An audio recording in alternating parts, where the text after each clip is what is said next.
Palestinos rejeitam plano de paz apresentado por Donald Trump. O presidente americano sugere que Jerusalém continue indivisível como capital israelense, com algumas concessões aos palestinos.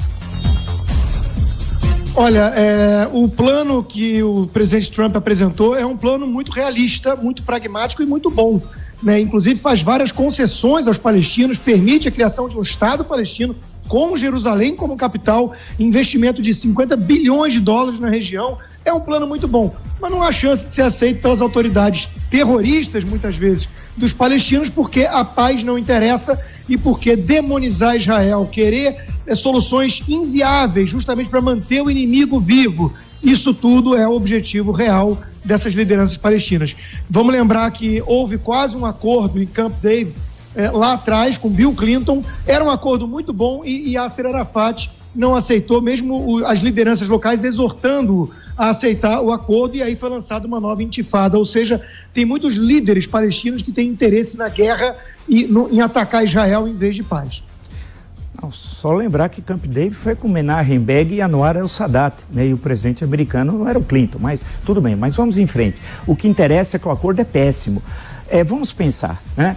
Um acordo se faz entre, no caso era tripartite, os Estados Unidos como mediador. Precisa ter um lado e outro, só que havia um lado, Israel, não havia outro lado, a Palestina. Então, não dá para levar a sério. Segundo, é um acordo, uma tentativa eleitoral nos Estados Unidos, sem eleições, e o Netanyahu é acusado em 3 processos de corrupção. Pela primeira vez na história, um primeiro-ministro de Israel é acusado de corrupção. 3 processos. E há um impasse, vocês sabem, eleitoral em Israel, vai ter uma nova eleição e tudo indica que vai manter o impasse. É uma situação muito complicada. O Parlamento de Israel, que é a única democracia do Oriente Médio, vale registrar, tem 120 assentos e é necessário para você governar 61 fazendo coligações. E há muita fragmentação partidária em Israel.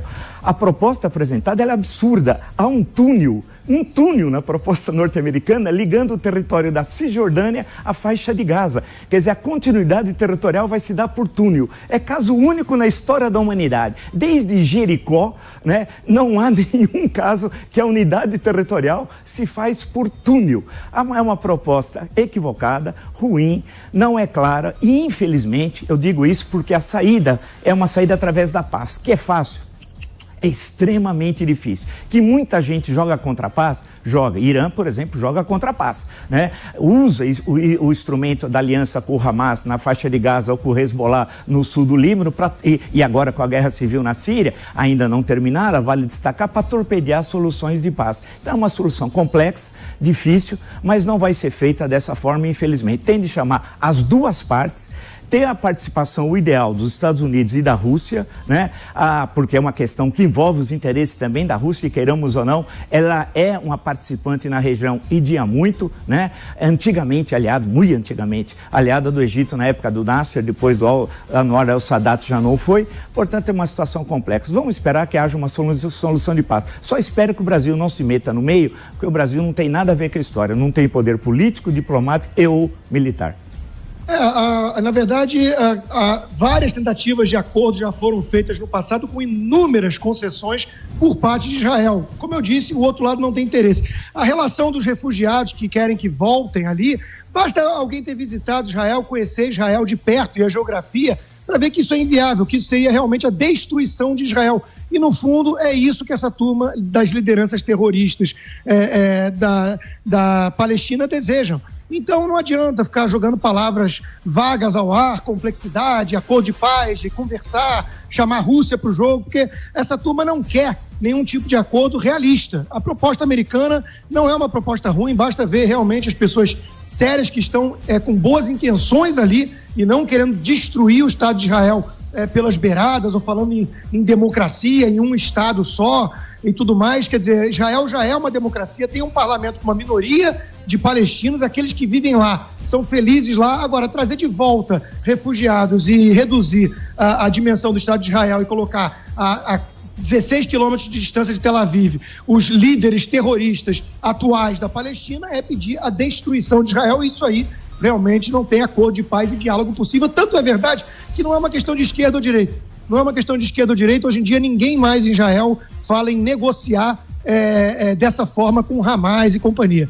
sabe que preservar ali Israel é necessário e a questão geopolítica ali não é para romantismos. Só lembrar que não é romantismo, é competência e conhecimento histórico e não reproduzir análises furadas, para falar uma linguagem mais simples. A questão que se coloca, eu sou a favor, evidentemente, do Estado de Israel, evidentemente sou contra a destruição de Israel, é uma questão séria que precisa se discutir. Houve avanço, sim. Por exemplo, no caso da devolução da península do Sinai, né, é uma longa história que é muito difícil comentá-la agora, foi muito importante e foi feito na época uma medida ousada de Israel com o Egito e com os Estados Unidos, a devolução da península do Sinai. Há questões complicadas. Não é possível um acordo desse tipo sem a Jordânia. Por exemplo, vamos conhecer um pouquinho a região? A maior população palestina vive na Jordânia. Como é que a Jordânia não entra nessa discussão? É essencial. É uma questão complexa, difícil, tem de ser analisada com cuidado. A proposta é eleitoreira, né? Porque tem eleições nos Estados Unidos e tem eleições em Israel. Quando você vê o mapa da proposta norte-americana e os enclaves dos assentamentos na Cisjordânia, aquilo não vai ser resolvido daquela forma. Tem de ser resolvido de outro jeito. E já que não há participação de um organismo internacional, no caso a ONU, mas uma ação direta dos Estados Unidos, é necessário que seja uma coabitação, usar uma velha expressão da Europa em outra circunstância histórica, em que participe a Jordânia, que é parte muito interessada, Israel, os palestinos, separar a Cisjordânia da faixa de Gaza, que são coisas diferentes. Uma coisa é o Hamas, outra coisa é a autoridade palestina, e aqueles que querem a paz. Em Israel tem os que não querem a paz, e entre os palestinos tem os que não querem a paz também. Então é difícil, não é fácil, tem de enfrentar com seriedade, sem panfletarismo e sem eleitoralismo. A Jordânia foi justamente aquela que eu me referia, cuja liderança, o rei da Jordânia, exortou o Yasser Arafat a aceitar o acordo lá atrás, e ele lançou uma nova intifada. A Jordânia quer a paz e aceita as condições básicas colocadas pelo governo americano. Quem não quer é justamente a liderança palestina nas regiões ali próximas de Israel e justamente sob o comando desses grupos que são grupos terroristas. O Yasser Arafat dia muito, né? Já morreu, não sei se está no céu ou no inferno. Era terrorista. Não sei se está no céu ou no inferno, não tenho competência para tal, mas a questão que se coloca é que tem de se buscar lideranças que vão atrás da paz. A questão de Israel ser um Estado democrático, já falei 500 vezes, em épocas que pouca gente falava isso no debate, inclusive aqui em São Paulo. Lembrar que recentemente, não o atual, mas o anterior embaixador de Israel no Brasil não era nenhum judeu, era um druso, né? Só para lembrar quão importante. Então você tem a presença dos drusos, que também estão no próximo a Beirute, nas montanhas Shuf. Os drusos estão em Israel, assim como tem a presença dos árabes. E só insistir. Israel é a única democracia. O resto, nós estamos falando de ditaduras. Mas a questão é que existe o mundo real. E o mundo real que é necessário buscar uma saída da paz. Que eu acho que a proposta norte-americana, infelizmente, gostaria que sim, mas infelizmente não vai conduzir à paz.